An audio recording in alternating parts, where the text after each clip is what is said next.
And then after the game, we talked about it. I've never had a problem again with him for the whole season. And so what my suggestion would be to you with dealing with the parents, for any of you with dealing with your parents, is to reach out to them, let them know that you have the best interest of all the players in mind, and that you're doing everything that you can to communicate clearly to your group, and that their interference sometimes undermines the idea of team play.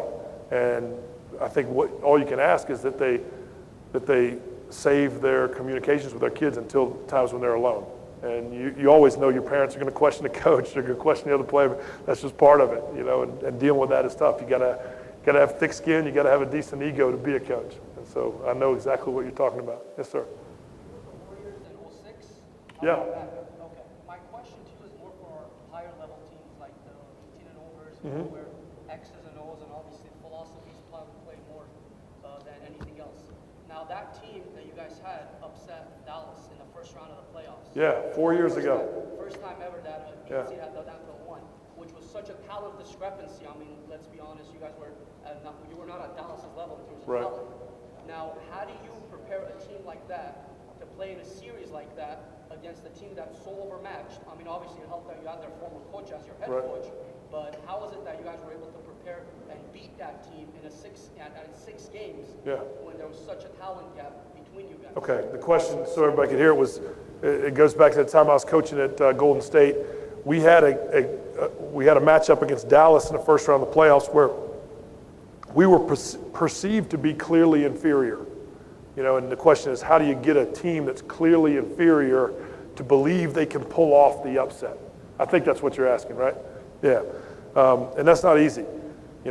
We had a great advantage in that situation in that our head coach, Don Nelson, had coached Dallas. So our whole defensive game plan was geared towards the personnel tendencies of the players for Dallas, okay? So I'll talk about a couple of those. First of all, Jason Terry. When you're watching Jason Terry against the Lakers, this will be interesting for all you guys who are coaches. Our whole thing with Jason Terry was wherever he is on the floor, play his right hand. Get into him, get all the way up into him, play his right hand. And if you watch Jason Terry, every time he goes to shoot, if the ball's in his right hand, it's unusual. If the ball's in his right hand, he gets it to his jump shot real quickly. A lot of other players shoot it more off their left hand. We played Jason Terry's right hand all over the floor, so we bossed him left. Okay, that was an emphasis, and we said give him no open shots. You never switch, you never leave him. You don't have responsibility to help in the paint. The other main guy for that team was Dirk Nowitzki.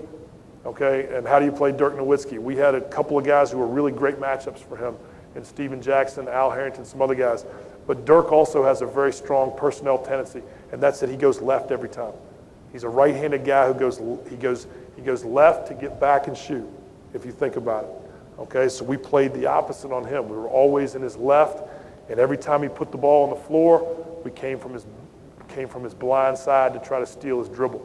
And those two things were huge factors in that series because those two guys, their two main scorers, knew that we were doing it, and they knew that was the best way to play them. So we had an advantage mentally over them because of that. The other thing that we had going for us in that situation is we were small, and we went even smaller.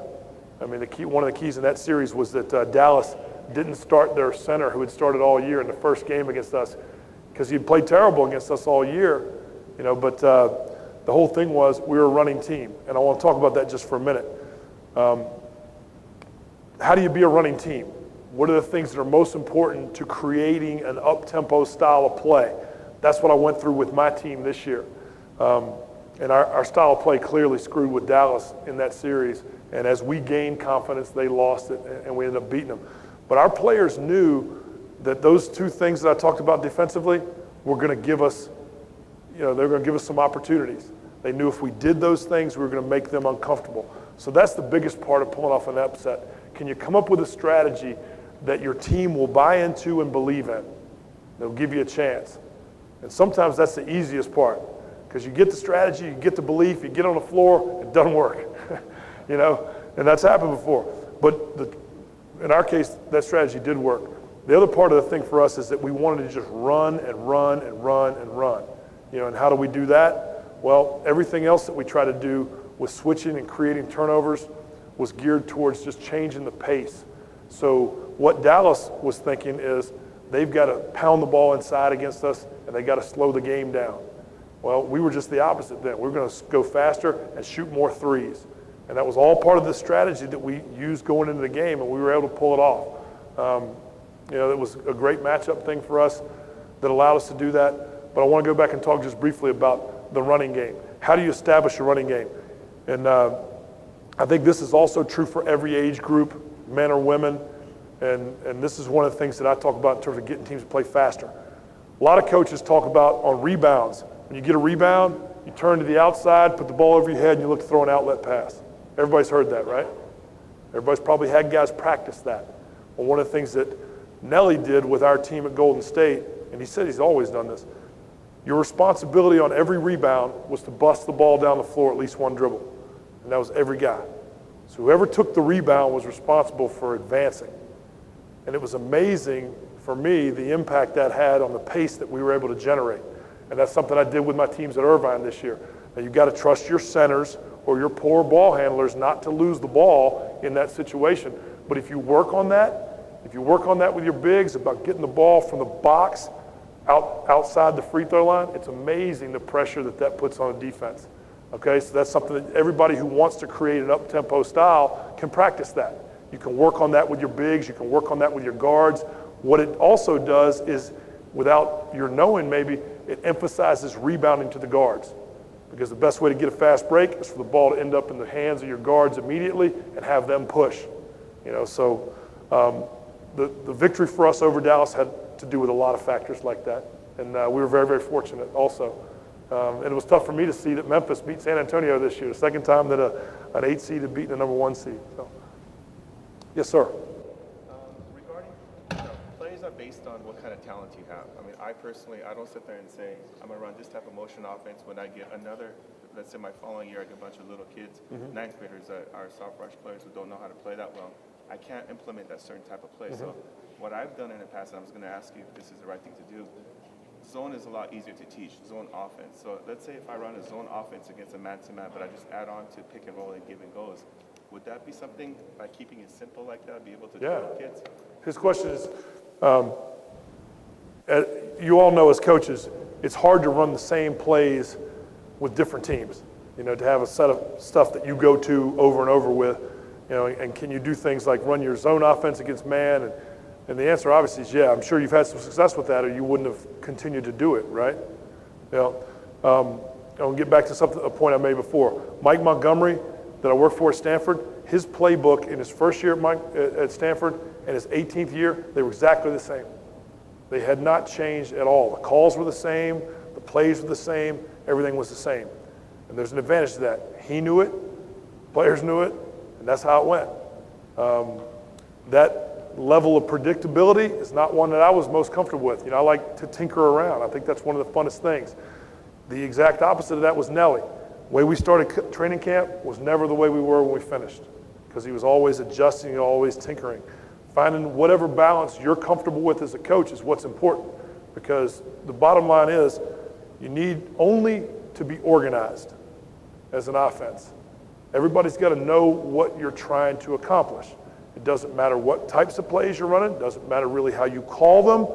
All that matters is the simplest thing, and that's that everybody on the floor is working together. Okay? Another great example is, what do you do in inline situations, out of bounds situations? How many plays do you have? Jerry Sloan in the NBA has 2 plays that he's run for the whole time he was in Utah. Now, there are far fewer inline out of bounds situations in the NBA than there are in high school and college basketball because the rules are different. But he's in the NBA. He's one of the greatest coaches ever. He had 2 plays that he ran with all those guys. And there's other coaches, obviously, who have a ton of them. Main thing is, make sure your guys know how to do something. And whatever that ends up being for you, I think is okay. If you have 1 play, it's not always going to work. If you have 100 plays and can do them all, you're not always going to get the one you called to work. So whatever works best for you and for the group and gives them confidence that they all know what to do, that's what you ought to be focused on, keeping it simple. Okay. Yes, sir. My question is going to have to do with having my kids to know their roles on the team. Yeah. I have this one kid, he's a right-handed player, he can't shoot the ball. But his defense is so good that I can't leave him on the bench. Like that's how he will lock the best player on the other team up. How can there's no nice way to say it, but he locks the guy up, but he'll shoot with two hands on the other side. Like I don't know what to do with that. Okay, yeah, that's a good question. I'm glad you asked that. The question here was, how do you establish roles with your team, especially if you have a young man? The young man he used as an example is an outstanding defender who really helps the team with his defense, but he probably wants more than anything in the world to shoot it, and he can't shoot. And what do you do with that guy? Well, there's tons of guys like that, who want to shoot but they can't, or the flip side of that, the really good offensive guys won't give you what you need defensively. And I think that finding that balance with any young person is tough because you never want to squelch his belief in himself. Sometimes what you see in the game is that the guys who are thinking about the shots they take are less effective. So if a guy can't shoot and you tell him that he's got to only take good shots and he's thinking about that, well, you take a guy who's not a real good shooter and you make him worse. And that's the worst feeling as a coach, right? And the flip side of that is you'll see some kids when the shot clock's down and it's 3, 2, 1 and they get to shoot, they can make a lot more shots because they know that there's no choice about whether to take it. So finding that right balance is a tough one. What I would suggest with a defensive kid like that is you give him something defensively. If he does this, then you'll turn him loose for one, or give him a play for a shot. And we had a big guy named Andres Biedrins at the Warriors, and what we told him was every time he blocked a shot, we'd run him a post-up. And we didn't think we were going to probably score on those post-ups. We ended up scoring more than we thought. But what it did was it focused him more on what he was best at, and that's getting those block shots and creating the defensive identity we needed.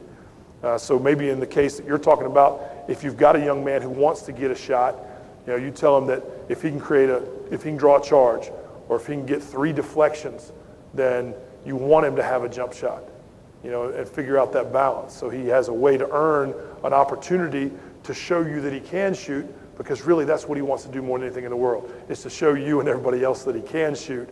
And if you create that role for him that it's not what he's supposed to do, it's only going to make him worse. That's it? One more question. Last one. If we got one more, I'll do one more. Maybe not? That's it. Everybody's hungry. Last one right here. Can you show us what you think is the most effective way to break a press? The most effective way to break a press. All right, that's going to take a minute. I need 5 guys. I'll show you what we do. Let me have 5 guys up here. Come on, fellas. We're going to break a press. Okay.